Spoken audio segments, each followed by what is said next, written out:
Landmark reform by the government this week. Markets like it. The Nifty has scaled above that 8650 mark. But as you can see on your screen, that's Anshu Sharma in conversation with the Steel Minister. Minimum import price, but the current notification which has been extended has been only extended for 66 products. Will that be feasible for the industry? Your reaction? It's very simple, when there was no anti-dumping safeguards, which are long-term safeguards for steel industry.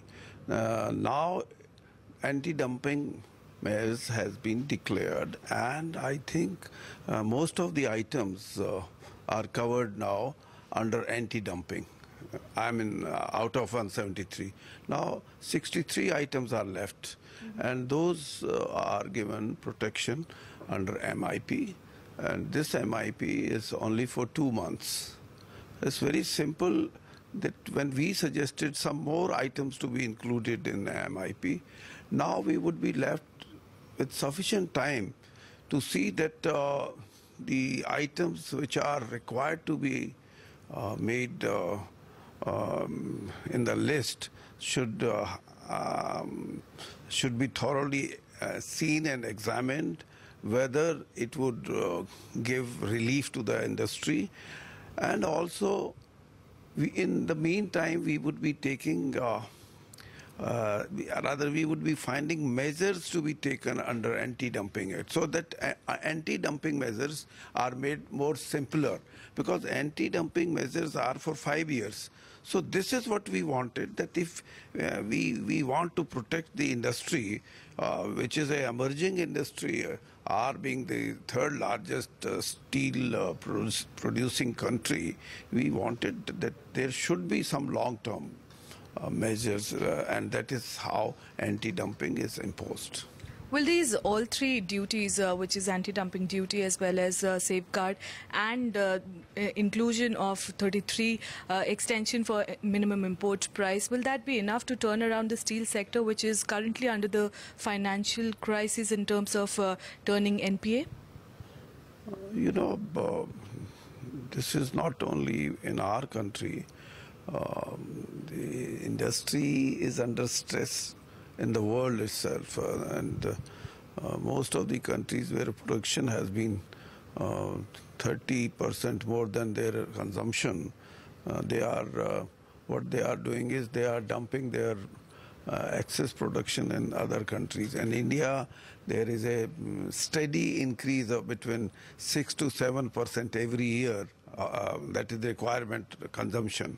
So that to avoid this and to see that our production, which is nearly now 90 million, that should first be seen that at least that should be consumed by our country, so that the industry which is suffering because of drastic slowdown in the industry, or the prices have gone down rapidly in the last 2 years. That is most important, if there is a stabilization in the prices, and that too where they can have break even. So this is what we are trying for.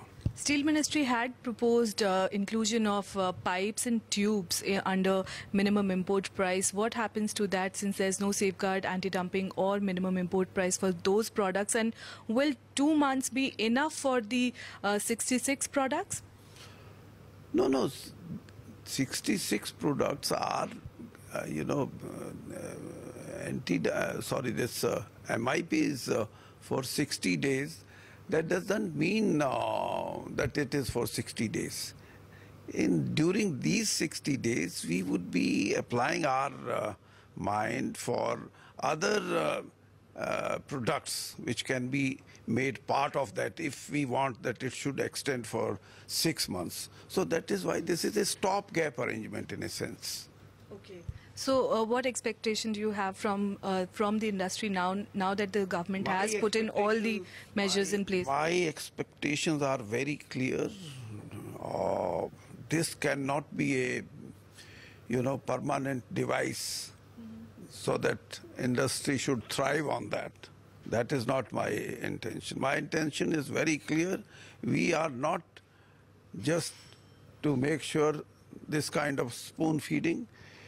The way if 60 days or maybe 6 months, I have already made clear that now on one hand, when we are protecting the interest of the industry, on the other hand, we would see that there should be a roadmap, and that should be with the consultation of the major players of the industry, so that they should ensure us that what way they are going to improve upon their efficiency, their production, and also to make sure that they should be competitive worldwide.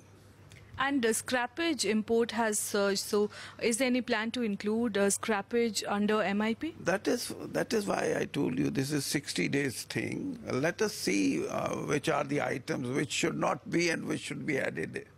Many thanks, sir, for speaking to CNBC TV 18.